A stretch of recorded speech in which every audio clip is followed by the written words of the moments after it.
De parte de J. del Río, les damos la más cordial bienvenida y les agradecemos mucho nos acompañes al webinar de Reforma Fiscal 2014, donde platicaremos el impacto que tendrán los aspectos laborales y de seguridad social. El objetivo de este módulo es darles a conocer a grandes rasgos cuáles son las implicaciones de los cambios que se aproximan en esta materia y les ayude a tomar decisiones al respecto. La duración de este webinar es de aproximadamente 45 minutos. Al final tendremos una sesión de preguntas y respuestas de aproximadamente 10 minutos, mismas que podrán hacerse conforme se presenten las dudas. La grabación de este webinar, así como la presentación en archivo, estarán disponibles en nuestra hoja web, además de que se enviarán a todos los participantes a sus respectivas cuentas de email.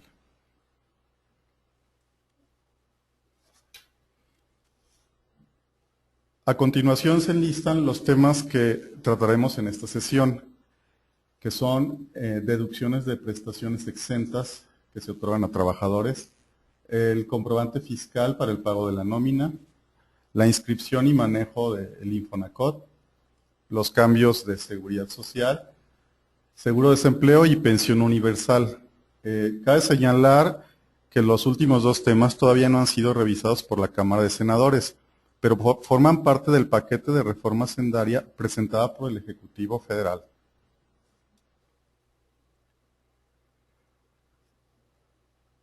Bueno, el primero de los temas es uno de los cambios más importantes que tienen que ver con las deducciones de las prestaciones que los trabajadores reciben y por las cuales no pagan impuestos.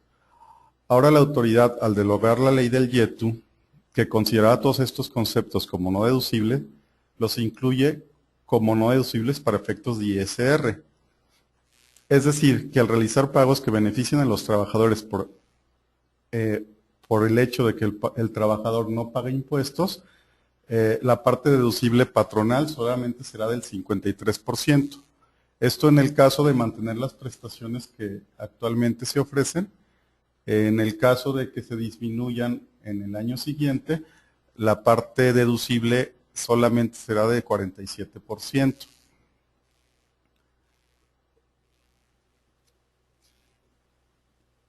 En esta tabla podemos ver algunos ejemplos de las prestaciones exentas que reciben los trabajadores. No necesariamente tienen que ser prestaciones extralegales. Existen, por ejemplo, prestaciones como pueden ser los pagos de tiempo extra, descansos trabajados, el pago de la PTU, la prima vacacional, incluso el aguinaldo mismo, que contienen una parte exenta, la cual para efectos de esta nueva disposición tendrían la parte no deducible, y además de que existen prestaciones totalmente exentas hasta ciertos topes como el fondo de ahorro o los vales de despensa, así como las primas de seguro de vida y gastos médicos o los reembolsos de gastos funerarios o gastos médicos que se hagan a los trabajadores. También así las pensiones por retiro o invalidez. Al salir esta disposición, muchas empresas podrán considerar la opción de reducir estas prestaciones, pero se debe tener mucho cuidado con tomar esta opción, ya que esto implica también un análisis en las implicaciones legales laborales que podríamos tener. También es importante considerar que algunos de estos beneficios incluyen el pago de IVA, mismo que se podrá acreditar en la misma proporción que la deducibilidad del 53% en el caso de que se decida no disminuir prestaciones. Un ejemplo de esto sería, por ejemplo, el pago de los seguros de gastos médicos mayores.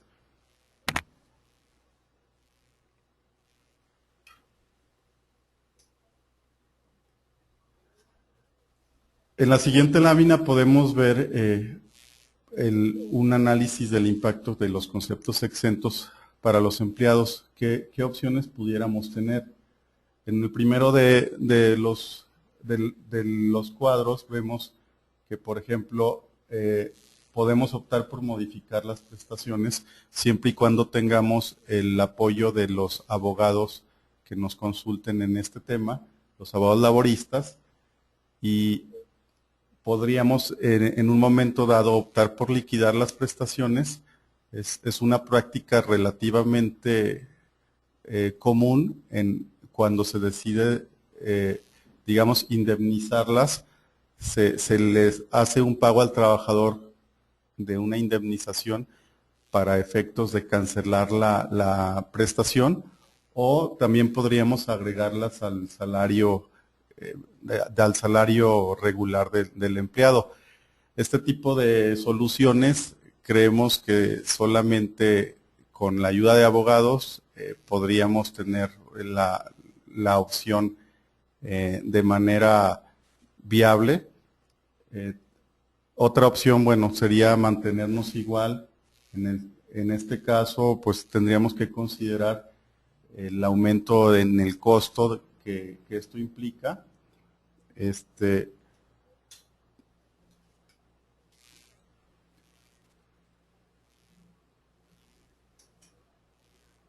Ahora bien, otro de los cambios importantes tienen que ver con la implementación de los recibos de nómina.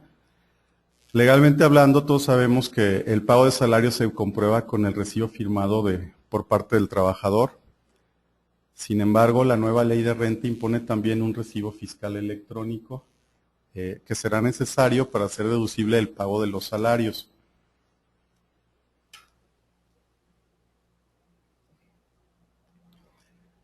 En la lámina siguiente podemos ver cuáles son los requisitos que deben de contener estos recibos de nómina. La disposición fiscal que nos señala este requisito es el artículo 99 en su fracción tercera de la nueva ley del ISR, y aquí nos define que es obligatorio emitir un comprobante fiscal digital por internet, que son las siglas CFDI, a personas que reciban pagos por prestación de un servicio personal subordinado por salarios y demás prestaciones. Este recibo electrónico, para que sea válido, tiene que ser timbrado por un software emitido por un PAC o un proveedor autorizado de certificación. Es importante señalar que no solamente los salarios regulares deben de tener este timbrado, sino también todos los pagos adicionales, como pueden ser aguinaldos, pago de reparto de utilidades, bonos y cualquier contraprestación que reciba el empleado en efectivo. El formato también debe de contener aproximadamente 50 requisitos que fueron publicados recientemente en la página del SAT.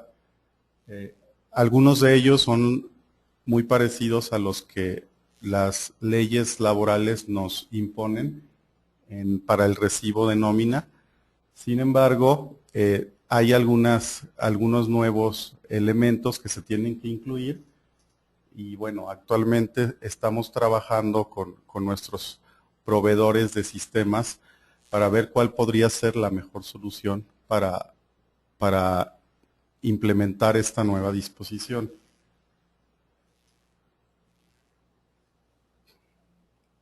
En esta parte podríamos ver cómo podría ser lo que creemos que podría ser el flujo para la generación de los recibos de nóminas fiscales. Primeramente tendríamos que, obviamente, generar un cálculo de nómina.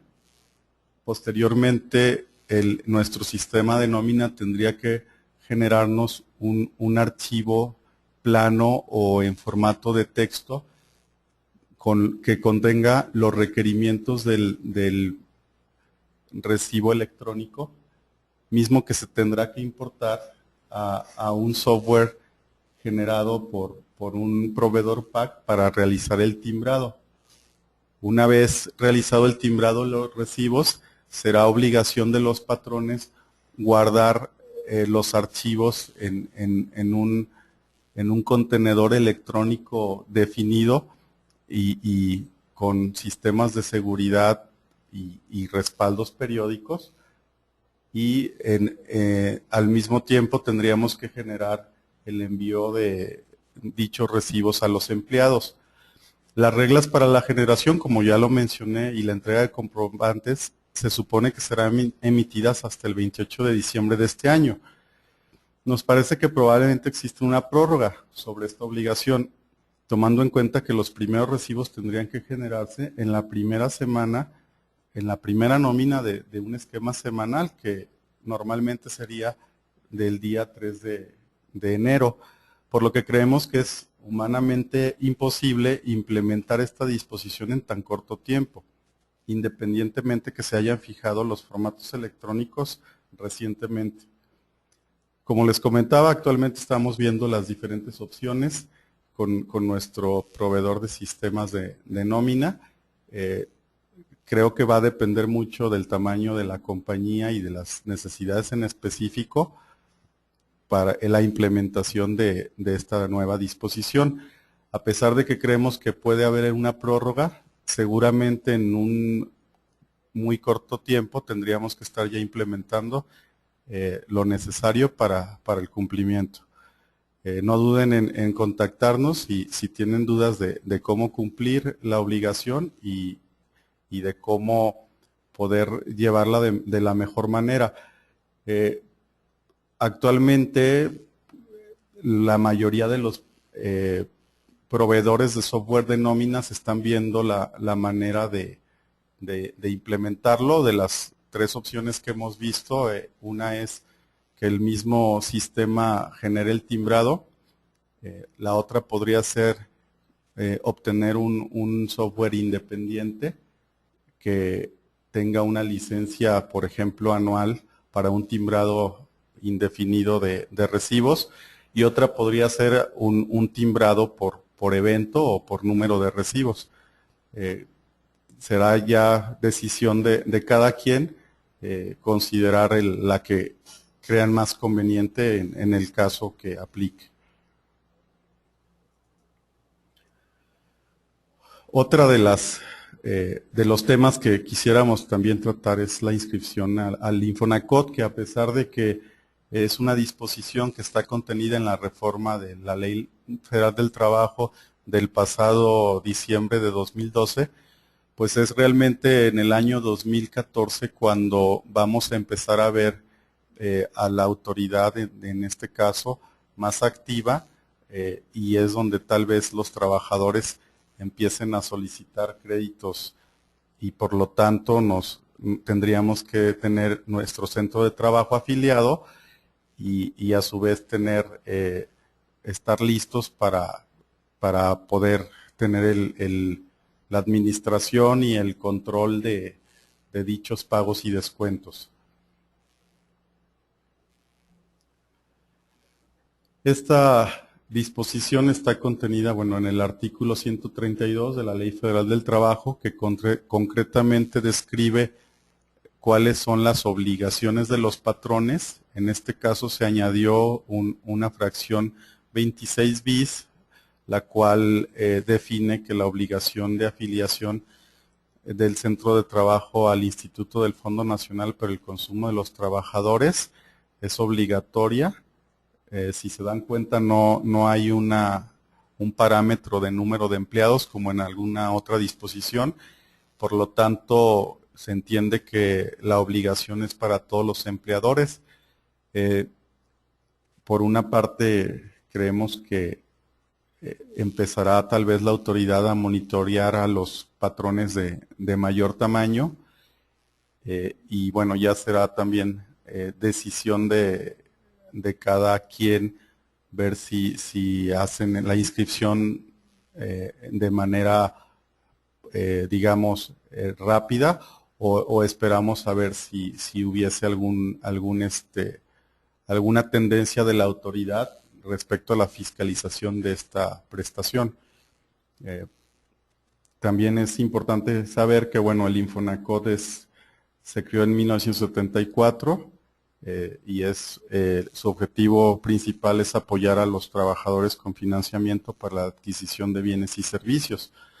Previo a la reforma de la Ley Federal del Trabajo, la inscripción a este instituto era optativa, porque obviamente implica un aumento en la carga administrativa para poder llevar un control y conciliación de los pagos y los descuentos. es importante mencionar que por cada centro de trabajo habría que hacer un registro. Por ejemplo, si se tiene una oficina en Ciudad de México y otra en la Ciudad de Monterrey, pues tendríamos que tener dos registros distintos.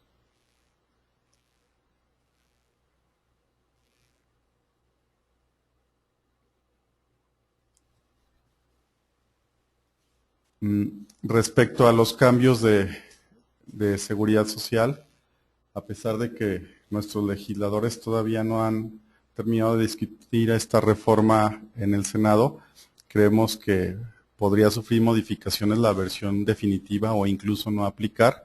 Sin embargo, bueno, es importante conocer el impacto que pudiera tener esta reforma, sobre todo porque impactará los costos directamente de los empleadores.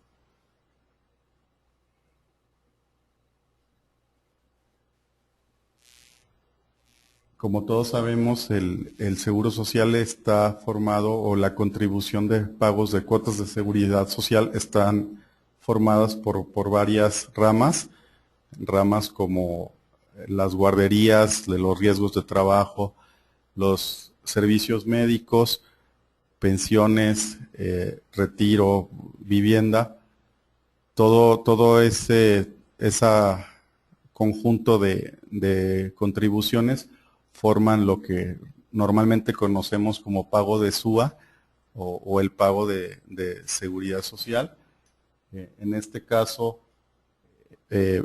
estamos viendo que solamente la rama del seguro de enfermedad y maternidad fue la que podría sufrir una modificación. Concretamente en la parte de la cuota fija de las prestaciones en especie que otorga el Seguro Social. Actualmente esa cuota fija es aproximadamente de 400 pesos y es lo equivalente a un 20% de un salario mensual del Distrito Federal. Se pretende que se disminuya al 10% esta cuota, lo que dejaría aproximadamente en 200 pesos mensuales. Y bueno, lo que son las prestaciones en especie y gastos médicos de pensionado, que están definidos como porcentajes del salario de cotización del trabajador, aumentarían del 0.70 al 1.8 en el caso de las prestaciones en dinero y los gastos médicos de pensionados de 1.05 a 2.80. Se contempla que el gobierno federal cubra las cuotas obreras de los empleados que ganen más de un salario mínimo y menos de 2 salarios a través del subsidio para el empleo. Estimamos que seguramente el programa SUA será modificado para poder hacer válida este beneficio a trabajadores que ganen menos de 2 salarios mínimos. Son aproximadamente 120 pesos. Y bueno, a simple vista podemos asumir que podría haber una disminución en las cuotas, sobre todo tomando en cuenta la disminución de la cuota fija. Pero vamos a ver en la tabla siguiente que en realidad solamente la disminución va a aplicar para los salarios que son de 250 pesos diarios como base de cotización o menos.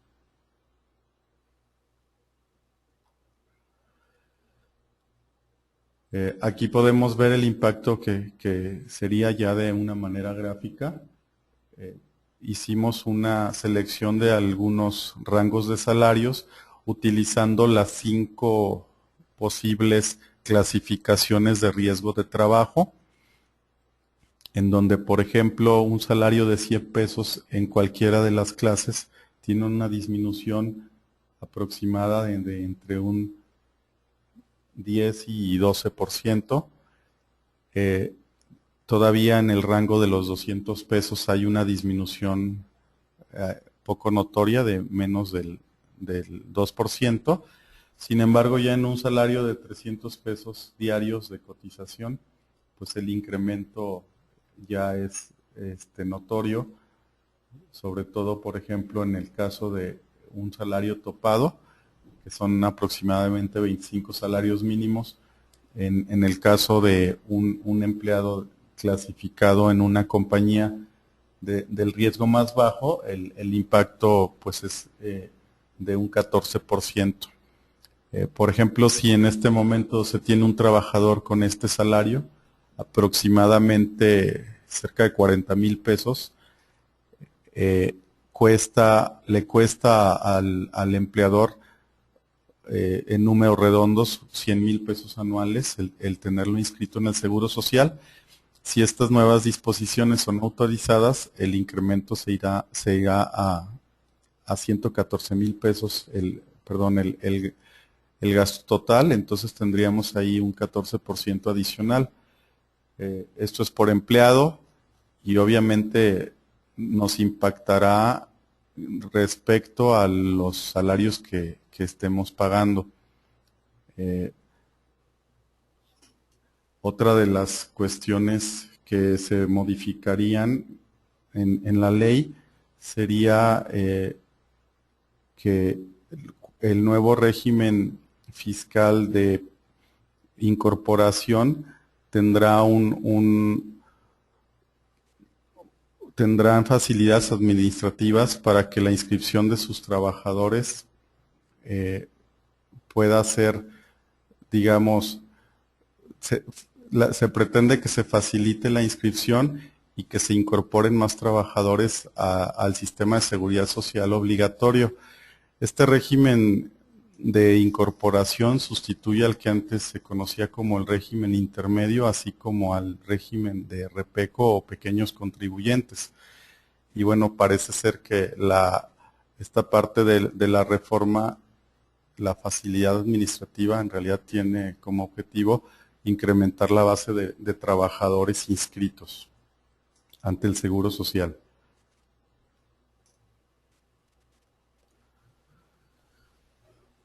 De las disposiciones que también se contemplaron en la reforma hacendaria fue también lo que se conoce como el seguro de desempleo, mismo que se impondrá en dos sentidos. Habrá seguro de desempleo para trabajadores de planta, como lo describiremos a continuación, y además seguro de desempleo de trabajadores eventuales. Como referencia, bueno, México normalmente no acostumbraba en su legislación tener un seguro de desempleo. Algunos creen que parte de esto tenía que ver con la imposición de las indemnizaciones por despido. En el caso de que un patrón despide injustificadamente a un trabajador, al empleador le corresponde pagar los 3 meses de sueldo y los 20 días por año, así como una prima de antigüedad. Entonces, de alguna manera se considera que el seguro de desempleo no era aplicable porque ya se tenía esa obligación patronal. Sin embargo, se hizo esta propuesta de ley que pues, no está autorizada, pero podría entrar en aplicación en el año que viene. Para ser elegible al seguro de desempleo existen los siguientes requisitos. Se tiene que tener un mínimo de 24 meses de cotización sucesivos a este seguro en un periodo de 36 meses. Esto quiere decir que, bueno, si iniciamos en el año 2014 con este beneficio, pues tendrían que pasar 3 años para que un trabajador sea elegible a recibirlo. Es decir, los primeros trabajadores en recibir el beneficio serían trabajadores que lo exijan en el año 2017. El cómputo será desde la fecha de afiliación o el día del último pago mensual de esta prestación. Para poder ser elegible hay que tener un carácter de desempleado por 45 días naturales consecutivos. No se deben de recibir ingresos por concepto de jubilación, pensión, apoyo por desempleo u otros de naturaleza similar.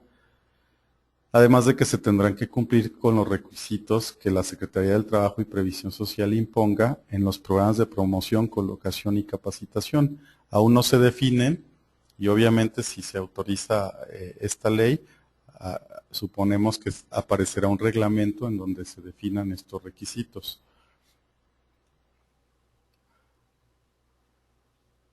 En esta otra lámina podemos ver cuál sería el cálculo del monto que el trabajador con estatus de desempleado podrá percibir. Si ponemos un salario de 30,000 pesos mensuales, este beneficio se podrá tener durante 6 meses teniendo un estatus de desempleo. En el primer mes se obtiene un 60% del salario promedio de cotización de las últimas 24 cotizaciones, es decir, de los últimos 24 meses. En el segundo mes se obtendrá el 50% de esos mismos 30,000 y del tercero al sexto mes se podrá obtener un 40% del salario promedio de las últimas 24 cotizaciones. ¿Cómo se pretende que se fondee este seguro? Bueno, los recursos acumulados en la subcuenta mixta de la persona desempleada, los recursos del Fondo Solidario y el gobierno federal. El gobierno federal pondrá hasta un mes de salario mínimo por cada mes que falte para pagar. Esto en el caso que los recursos de la subcuenta mixta y del Fondo Solidario no sean suficientes para cubrir los montos de este beneficio. En este caso, el patrón pagará el 2% del salario base de cotización para la subcuenta la subcuenta mixta y el 1% del salario base de cotización del Fondo Solidario. Los recursos de la subcuenta mixta podrán utilizarse para completar los recursos de la subcuenta de vivienda. En consecuencia, habría una disminución en la contribución de la subcuenta de vivienda del 2% en vez del 5% que actualmente se aportará al Infonavit. En discusiones recientes del Senado, se supone que no fue aceptada esta disposición. Sin embargo, todavía no es definitiva la resolución al respecto.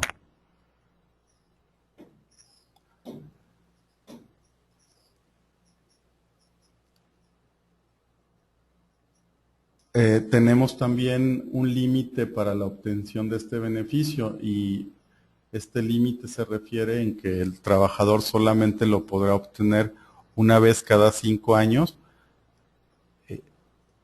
además de que se contempla una terminación anticipada. Esta terminación se dará cuando el trabajador inicie una relación laboral, también cuando reciba un ingreso por concepto de jubilación, pensión, apoyo a desempleo u otro similar, o cuando se incumplan las obligaciones establecidas por la Secretaría del Trabajo y Previsión Social en sus programas de promoción, colocación, capacitación o adiestramiento. Y obviamente el fallecimiento del trabajador también implicaría una disminución o un cese en el pago de este beneficio.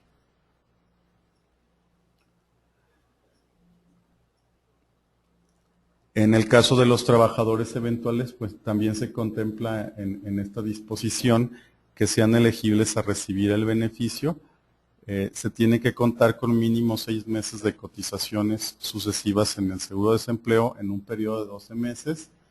El cómputo debe de ser desde la fecha de afiliación o día del último pago mensual de esta prestación. También debe tener un carácter de desempleado de 45 días naturales. Tampoco tendría que recibir ingresos por concepto de jubilación, pensión, cualquier otro apoyo de desempleo u otros de naturaleza similar, y además de cumplir con los requisitos de los programas de promoción, colocación y capacitación que la Secretaría del Trabajo y Previsión Social imponga.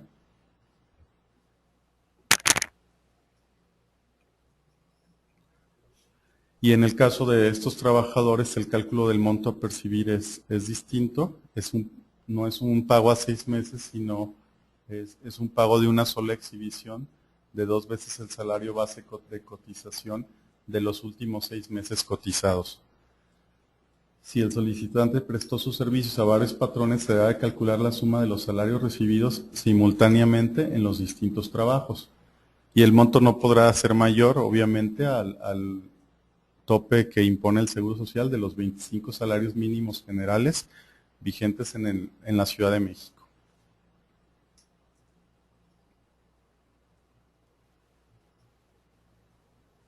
Este seguro de desempleo obtendrá los fondos de igual manera que en el caso de los trabajadores de planta, con los recursos del Fondo Solidario y los aportados por el gobierno federal.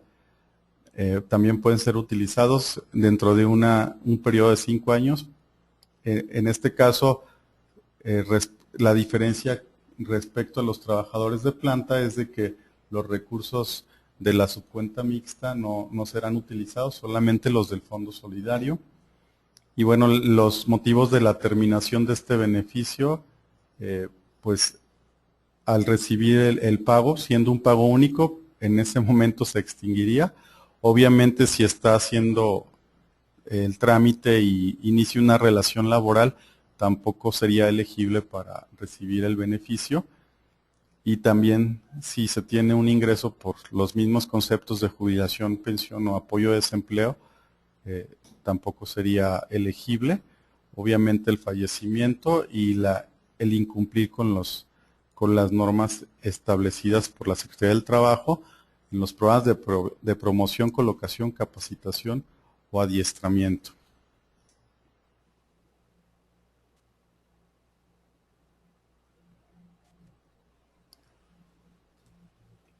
Por último, las nuevas disposiciones de seguridad social propuestas también incluyeron una pensión universal. Esta no es exclusiva de trabajadores, es más bien una parte de la seguridad social que incluye a todos los ciudadanos mayores de edad.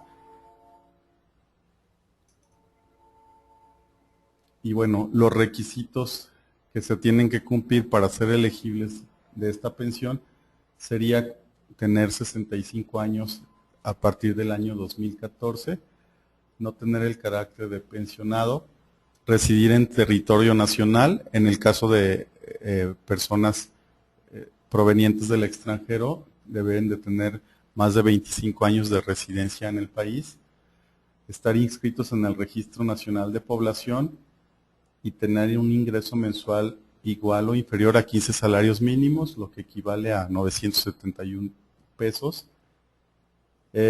Y será el IMSS el encargado de revisar el cumplimiento de estos requisitos, así como la Secretaría de Hacienda y Crédito Público será el encargado de pagar esta pensión. Aquí es importante señalar que para poder definir el ingreso con una simple declaratoria bajo protesta de decir verdad de que se tiene un ingreso menor a los 15 salarios mínimos, será suficiente para ser elegible para este beneficio. Y bueno, el monto de la cantidad a percibir será de 1,092 pesos mensuales, y esto tomando en cuenta el parámetro de la línea de bienestar mínimo. Este monto se actualizará anualmente conforme al Índice Nacional de Precios al Consumidor, y bueno, la suma del ingreso mínimo requerido más la suma del monto a percibir nos daría aproximadamente un salario mínimo general mensual, que es lo mínimo con lo que se supondría que una persona podría cubrir sus necesidades básicas.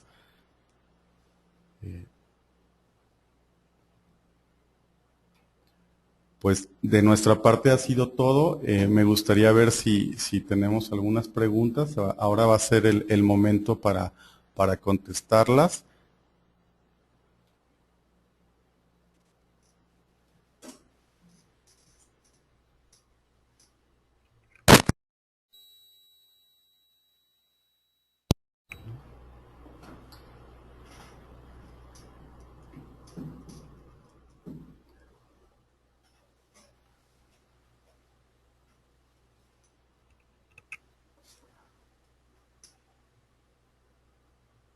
Por aquí tenemos una pregunta. derivado del webinar que tuvimos en inglés, surgió la pregunta de que si estamos obligados a emitir como empleadores una prueba de baja a los trabajadores para que hagan válido algún beneficio. Por ejemplo, en el caso de si se llegara a autorizar el seguro de desempleo, pensamos nosotros que si es necesario y es obligado, a pesar de que no hay una disposición expresa, el patrón tendría que estar obligado a proporcionar esta prueba de baja. Por ahí también dice una pregunta.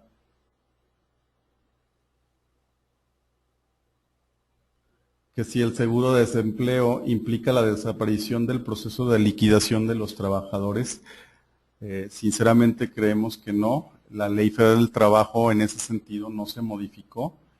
El seguro de desempleo, en el caso de ser autorizado, será una opción que el trabajador tendrá de utilizar sus recursos que podrían ir a viviendas si no lo hace, pero es una opción más de hacer uso de los recursos que el trabajador ya tiene. La indemnización no creemos que se extinga derivado de esta nueva prestación o nuevo beneficio. Hay otra pregunta, dice, cuando se habla de menores prestaciones, ¿se refiere al monto que se pague en 2013 contra 2014 o a la prestación en sí? Por ejemplo, 10% de fondo de ahorro y el siguiente año pagar 5%. La disposición define disminuir prestaciones de un año a otro. Yo creo que en este sentido, si hacemos una disminución del porcentaje de fondo de ahorro o de los vales de despensa, ya nos tendría que aplicar el 53% de no deducibilidad. En el caso, por ejemplo, de extinguir totalmente una obligación, creemos que las prestaciones que se quedan también tendrían que ser afectadas con el 53% de no deducibilidad. O sea, en conclusión, ya sea hacer una disminución en los porcentajes o montos o de las prestaciones totales en sí, forzosamente nos llevaría a una no deducibilidad del 53% en vez del 47%. Mantener el 47% implicaría no hacer ningún movimiento ninguna disminución en las prestaciones que actualmente en 2013 estamos otorgando. Dice, ¿existe la posibilidad de ampararse o irse a juicio para la deducibilidad de los conceptos de previsión social? En este caso, los amparos pues es un tema más bien legal. Yo creo que de que existe la posibilidad, sí la hay. Pero sí es un tema legal que ya serán sus asesores en esta materia quienes les puedan guiar en este sentido.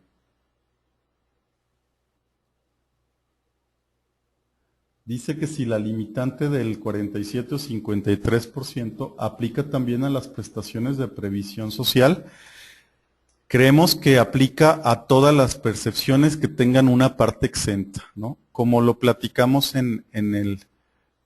al exponer las láminas, no necesariamente las prestaciones adicionales son solo las únicas exentas. Algunos conceptos obligatorios como la PTU o el aguinaldo también tienen una pequeña parte exenta que debería de ser no deducible independientemente si es previsión social o no. Aquí habría que encasillar todas las prestaciones exentas de los trabajadores y a esas mismas hacer deducible solamente el porcentaje que la nueva disposición impone.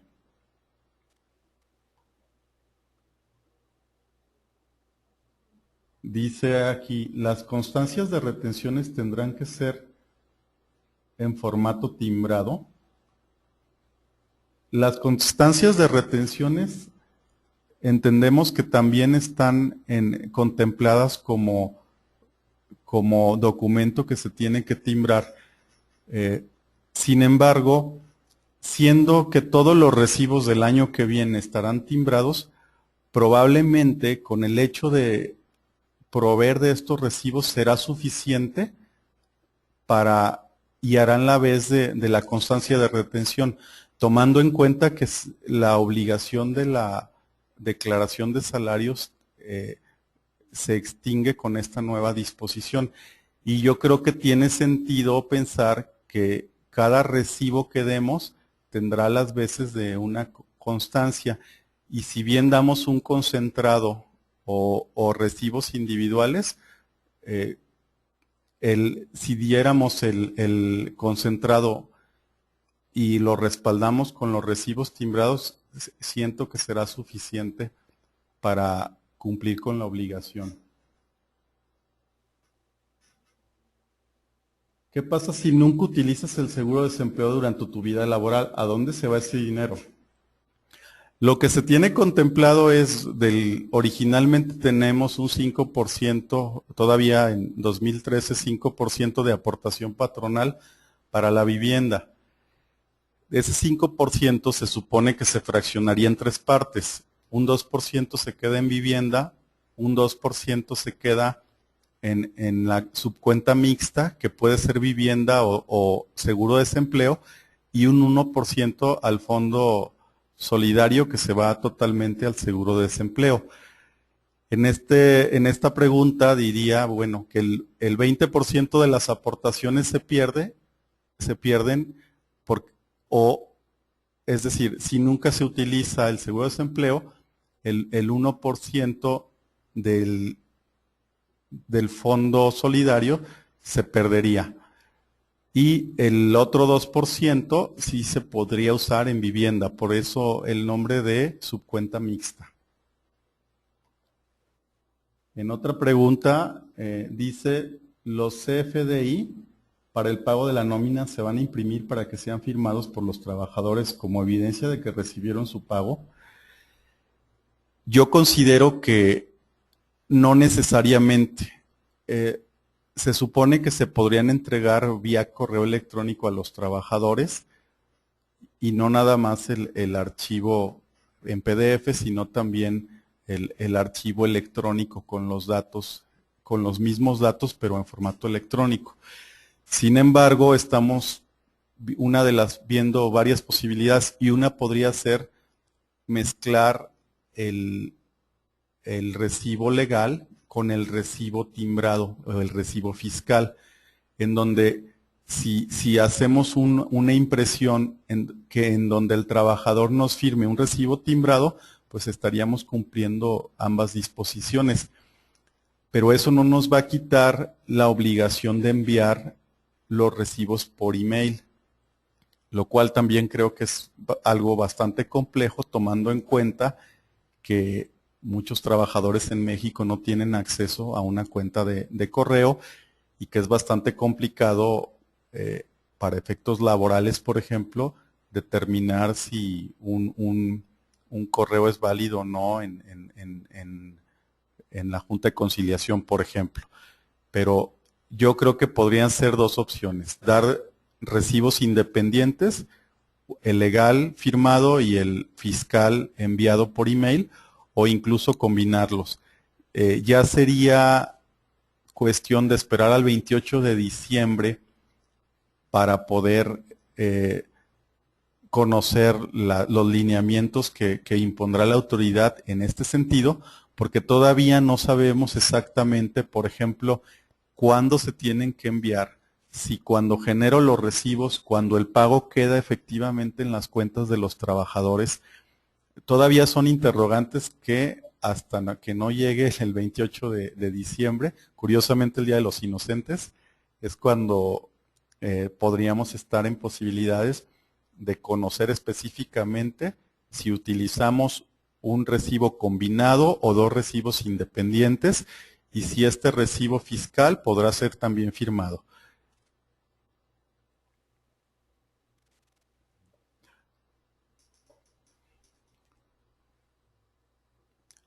Muy bien, pues parece que no hay más preguntas, perdón. Les agradezco mucho su atención. Estamos a sus órdenes para cualquier duda derivado de este webinar. Y también me gustaría hacerle la cordial invitación para el próximo 5 de diciembre. Tenemos un webcast con el tema de comprobantes fiscales 2014 y cómo será la comprobación fiscal en México bajo los cambios de la nueva reforma hacendaria. Por mi parte, entonces, es todo y les agradezco su participación.